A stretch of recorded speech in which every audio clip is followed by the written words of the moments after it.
Hey guys, it's Mitch. How's it going? We're back for Brigade number 5.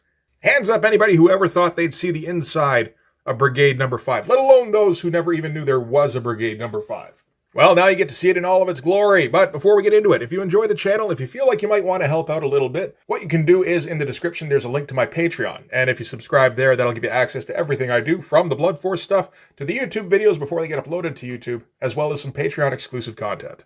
So what happened in the last issue? Shit, that's a good question.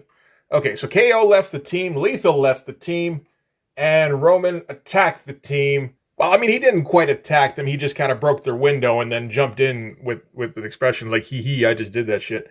And then they attacked him. But it really, it's justified retaliation at that point. So we don't exactly have a whole lot to go on in this issue. So fuck it, let's just get into it, I guess. All right, so starting with the cover, I think this is supposed to be Roman here. Roman is, of course, the Namor stand-in for Extreme Studios. And, okay, so he's got, like, little figurines of Seahawk and Cold Snap. And he's got them, and they're on fire, or maybe not on fire, maybe just, like, green smoke. Maybe, I think what we're supposed to get from this is that Roman is a magician. And honestly, after reading this comic, that's as good an explanation as anything, because this doesn't have anything to do with anything, really. It's a fine cover, I suppose. Honestly, Merritt is getting better at designing covers than Rob is.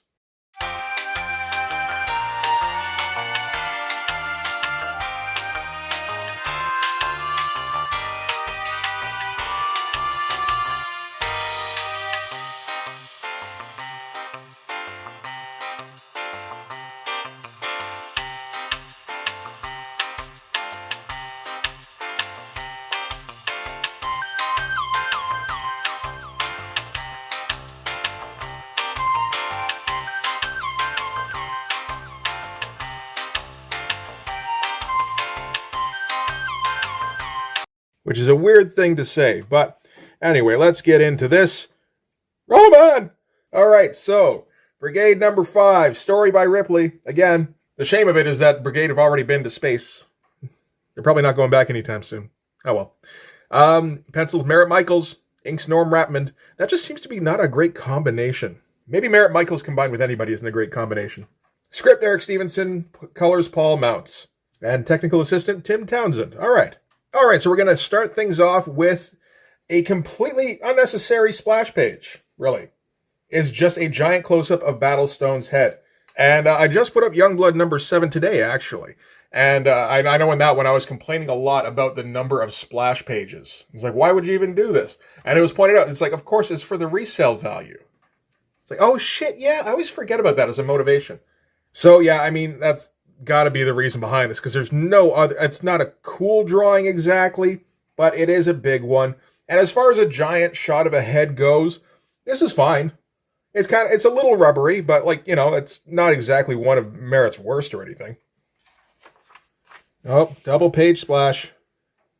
Again, same thing, where there's no real reason for this. They're just having a little bit of a conversation. So we establish here that Battlestone and Roman know each other, which is not an impression you would have gotten in Brigade number 4, where Roman busts in and Seahawk and Cold Snap attack, and Battlestone doesn't do much of anything. I guess that was supposed to be the hint. But basically all of this is just, Roman, explain yourself. Yeah, again, it's kind of a nothing double splash. There's no reason for this. Even if you combine this with the previous page, you still wouldn't have enough for a full page. We do get a whole bunch of Tim Townsend tech in the background, I think, though. And in terms of quality, Battlestone doesn't look too bad, I suppose. He does, he does have his back to us. So it's a little like, it's not great in terms of a fucking double-page splash. Like, who's gonna shell out for these 2 pages of Battlestone looking the other way while Roman, like, leans?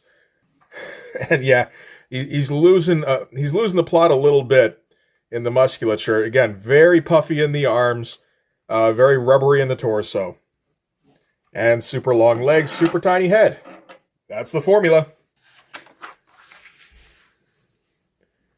Okay, so after asking him what he wants, for long minutes Battlestone stands as if transfixed while his thoughts wander backwards in time. So, yeah, no, he asked Roman, yo, what's up? And he's like, I have a tale to tell. And Battlestone swooned, essentially. Just stood there swaying for like a couple of minutes. Just thinking back to the 40s, apparently, where, yeah, Glory and Die Hard and Super Patriot apparently fought with young Roman and Battlestone, I guess. This is the first time I'm hearing that Battlestone was alive back in the fucking 40s. So we get a description of the Allies. Roman, Glory, Super Patriot, and Die Hard were the world's best hope for survival in the face of Hitler's ongoing war against freedom and humanity. Oh, man. Like, that's always a tightrope regardless. Like, Captain America has a tough time walking that tightrope. Because you got this guy who's supposed to be a war hero, and it's like, no, he's not. Actually, like, these companies made him up. He's not anything. And you're actually potentially kind of downplaying the contribution of real people who died in war and shit by saying that Captain America was a war hero. It's up to interpretation. Outright saying, the Allies, who were made up in 1991. See, that's the other thing. Like, Captain America gets a bit of a pass because he was at least made up at the time, and he was made up as, a rallying kind of thing. People in the 40s, in World War II, could read about Captain America beating the shit out of Hitler. Like, who wouldn't want to read that back then? Including people on the front lines. But to, 50 years later be like, our creation was really the reason that Hitler's war machine was defeated. Anyway, at that time, Roman was young and exuberant, and Battlestone looked up to him.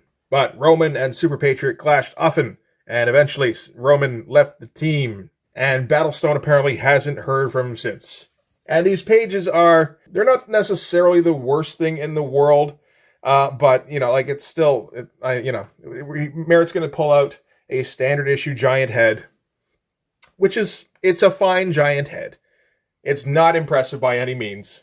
You just kind of look at it and go, yeah, I guess that's not offensive. And this group shot of the Allies, I don't know. There's some stuff in here that isn't bad. This shot of Super Patriot here is almost okay. It's kind of ruined by Roman and his starfish hands right below him. Yet Die Hard, I don't know what the fuck is going on with his abdomen, but apparently, most of his organs are being pushed into his ass, because that thing's got some heft to it. And Battlestone here, kind of an afterthought, which is appropriate for Battlestone, really. So Battlestone and Roman decide, that Battlestone's gonna help him. That's what all this shit was for. Just it's been a long time, Roman. You look really good. Thank you. You really don't. You look like a resurrected corpse. So anyway, Roman is going to need Battlestone's help and that of the Barrows children, who are, I believe, Seahawk and Cold Snap.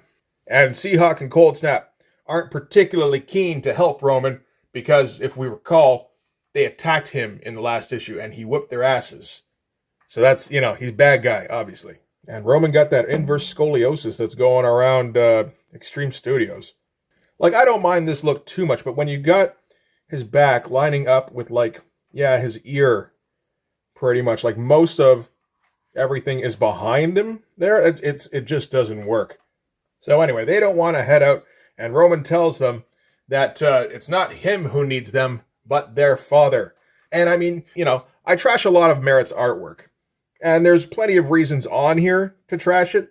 There's a couple of things on here that aren't bad. This hand here is almost good up until you get to this part, but it's like 90% there, really. This pose of Roman's I would say is good. It's solid. This shot of Battlestone's face, pretty good. That can be a bit of a tough angle to get right. This is not very dissimilar, really. It is a little bit different, though, and he still pulled it off. This shot here of Roman, not too bad. There's signs here that Merritt's improving. Which, I mean, I'll be fair, I didn't think that was really possible. Particularly when I see where his art is today. But I don't know. I don't know if there's a whole bunch of help going on, or just he got completely lazy over the last few years. I don't know. But the reason for this is because their father's supposed to be dead. And particularly the way he died has them wondering what all about this Roman guy. And it's like, oh shit, was he like capsized at sea or something? It's like, well, he was killed in a diving accident, so not quite as cool. And Roman said that he had no involvement, and they're going to start up another fight anyway. Except that right at that time, every gun in the world is pointed at Brigade and Roman. Like, honestly, if this happens, then you should quit superheroing, because you're not good at detecting threats. This would make for a much better cover than splash page. Except that, like, the drawings of the guys are all tiny and not particularly great. Like, there's not really a good drawing in here. So, yeah, you wouldn't want it for a cover either. So it's kind of pointless. Except, of course, to make, a few grand out on the resale market. So Brigade and Roman are going to leap into action. And Battlestone asks, who the fuck are these guys? And Roman's like, it does, knowing who they are won't make them any less formidable, which is dumb, but okay. These are no ordinary men we face, but the elite guard of the vile warlock. And we still haven't seen a guy yet. I guess these are guys in here. I don't know what they look like just yet. But Battlestone keeps insisting on talking during a fight, which doesn't work out well because he gets punched from behind. I guess so. That's the first time we see one. It's a little unclear. This shot of Battlestone looks okay. Very poofy, but like in a better way, I feel like. These afterthought characters thrown in on the splashes, though.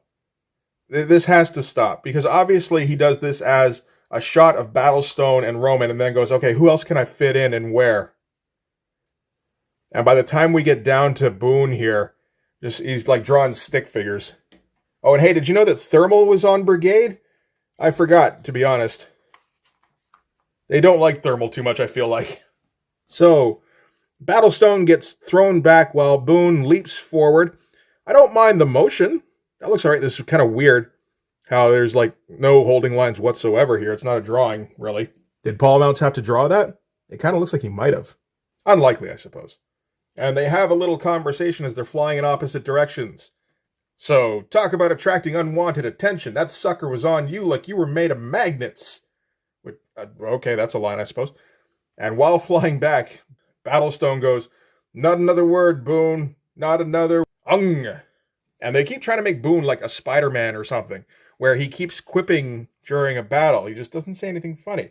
So, when he hits, okay, cold snap here, he goes, were you saying something, oh fearless leader? It's okay, it's not funny. He's just, not paying attention. And yeah, just kind of keeps talking and running his mouth. And Roman kind of flies right by him. Not the best foreshortening. It kind of looks like he's flying diagonally. Like he's pointed at us, but flying this way. So he's looking to hip check him, I guess. And we've changed the spelling on Warlock, because it was W-A-R before, which I assume was the point. Now it's W-O-R, and I think that's what they're going to stick with going forward. Okay, so cutting back to Roman here, who was up against a whole bunch of Warlock's minions. He just kind of smashes into a whole bunch of them here. That's him flying. Starts tossing them around. And goes into a berserker rage as his adversaries attempt again and again to overwhelm him. A warrior born, he harbors no thought, no mercy, no restraint. I don't think I've ever seen he harbors no thought in a, in a bit of dialogue before. As his anger courses through his body like a thing alive until what was once a sizable and dauntless army lies broken at his feet. So again, Extreme Studios giving us 0 stakes. Because this is what they think makes a character seem tough and badass, is if he runs into countless minions who he dispatches easily. I mean, one, that doesn't prove much of anything. It kind of proves that his enemy has shitty minions.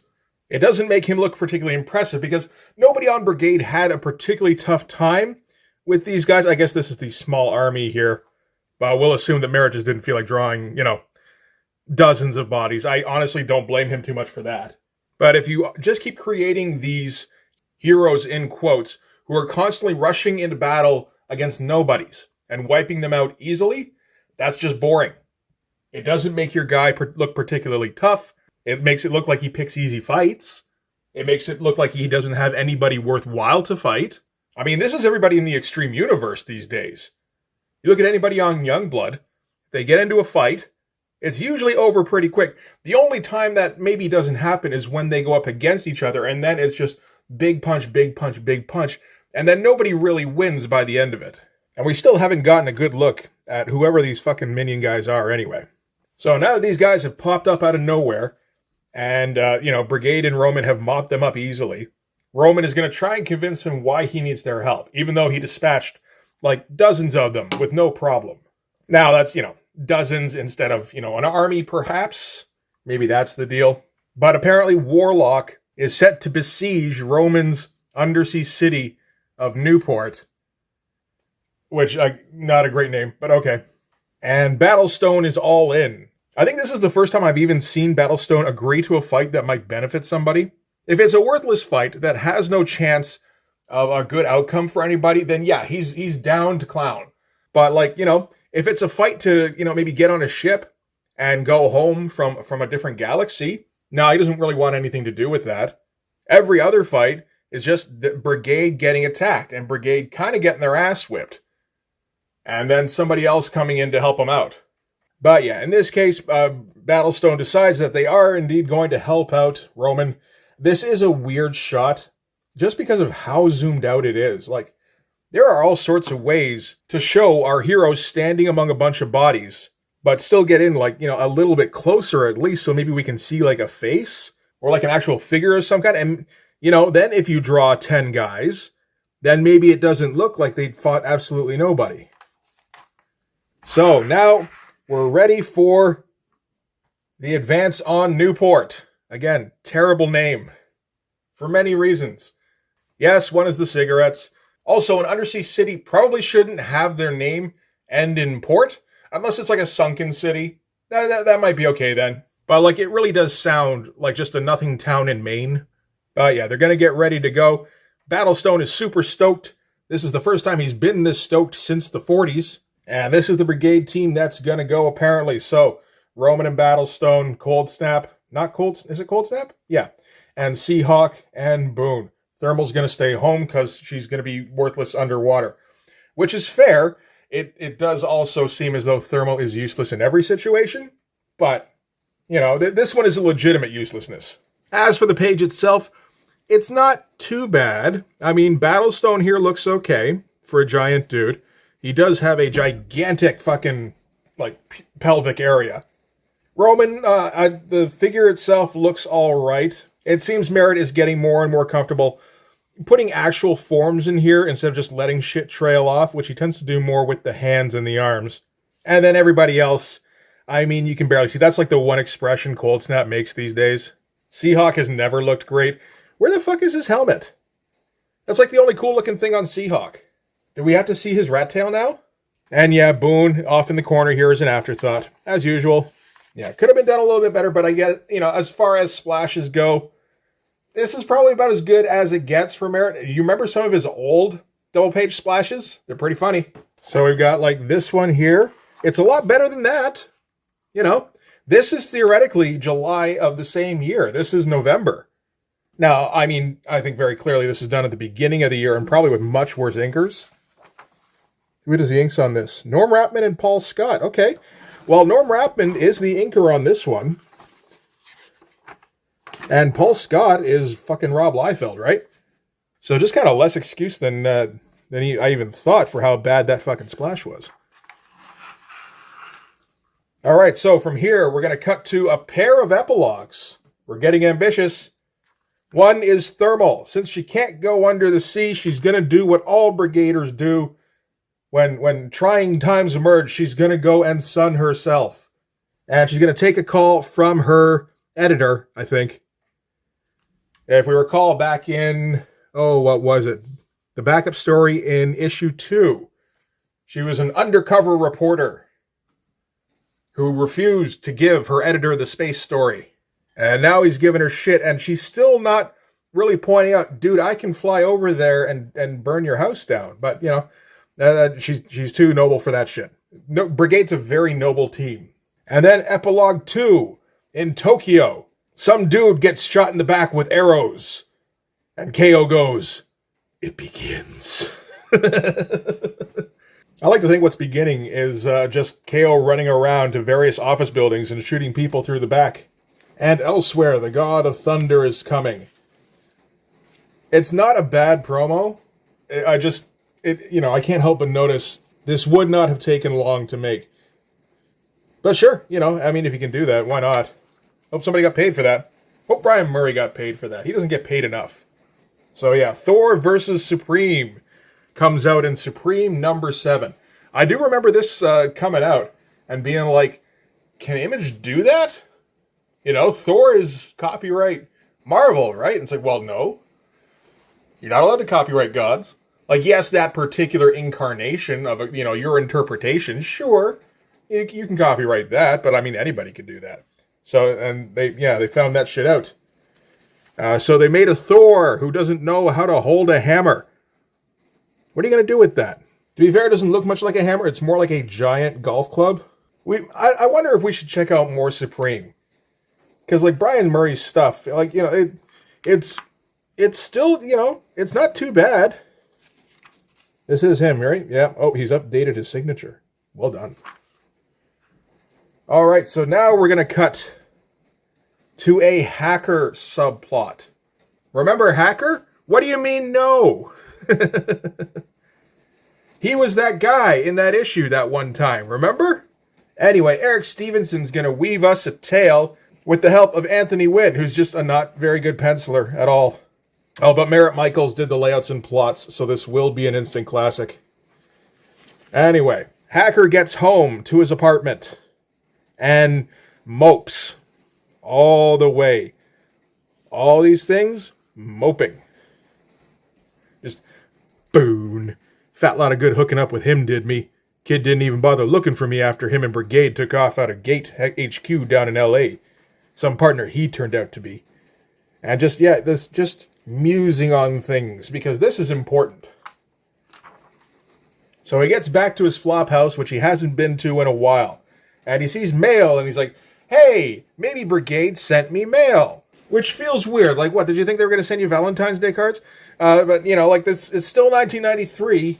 Rob Liefeld's thinking he's going to update you about up-to-the-minute news about the Extreme Universe via quarterly newsletter. So, communicating by mail is still a possibility. But it turns out they're all just past due bills. And then he goes, hey, wait a minute. There's a bunch of messages on the machine. Maybe I'm not as pathetic as I thought after all. That's an actual line. Only it turns out the first message is about his rent payment being 2 months past due. The second message is from his daughter. She hasn't seen him in a while, and his ex-wife is bitching about alimony.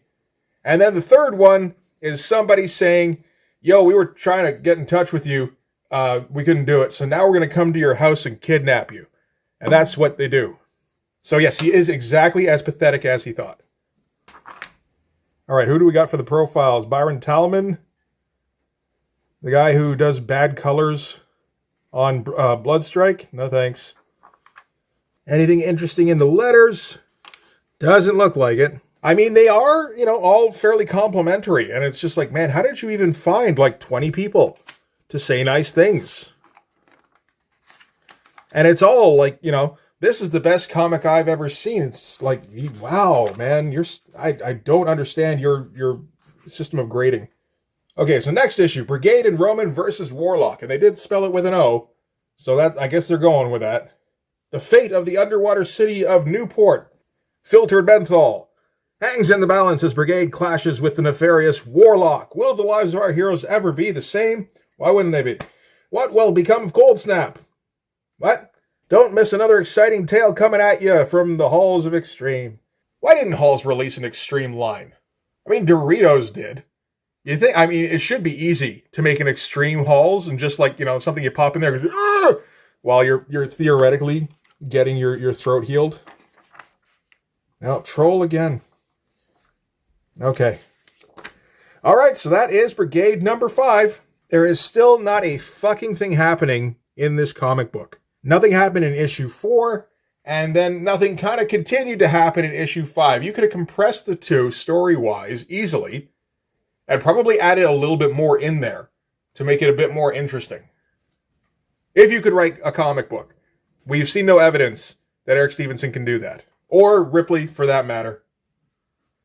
He's just given us a kinder, gentler Battlestone. In terms of the art, it's better. Like, it really is.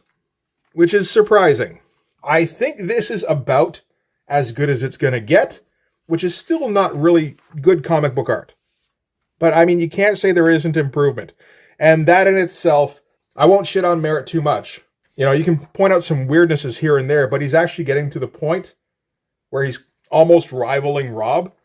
You know, not quite yet.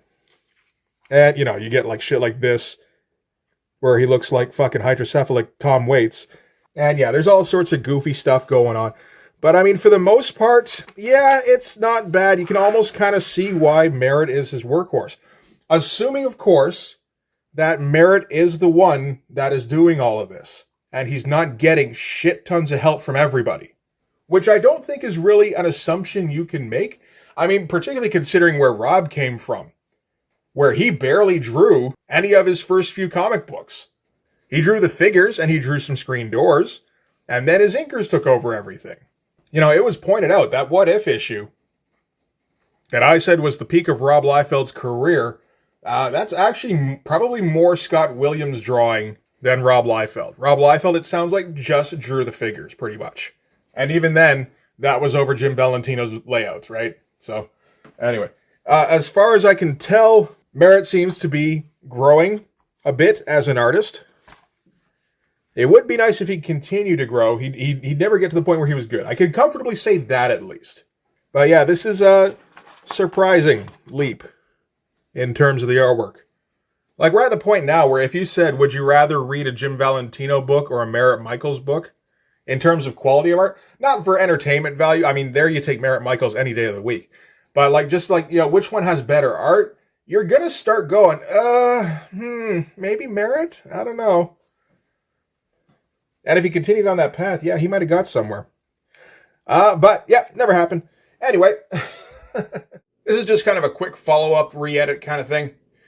For one thing, I did momentarily forget about the New Mutants character Warlock, so I would assume that the one time they spelled it with an A was an oversight. Either that or Rob was like, hey, you know, that character's dead anyway. I killed him, remember? It'll be fine. I'm in good with everybody at Marvel anyway in 1993. We'll just assume things are good.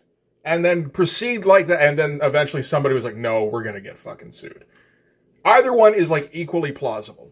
There were other typos in the book. Like, for instance, maybe not typos. After the fight here, his ambition has grown over time to encompass two separate words with a hyphen. More than all things beneath, you know, like it's kind of careless. So I could see something like Warlock with an A slipping through. The other thing is that I took a quick look through the artwork on issue 6 of Brigade, just to kind of confirm whether or not Merritt would continue on this, you know, upward path that he seemed to be walking. That was like unprecedentedly impressive. And I can confirm, no, he doesn't.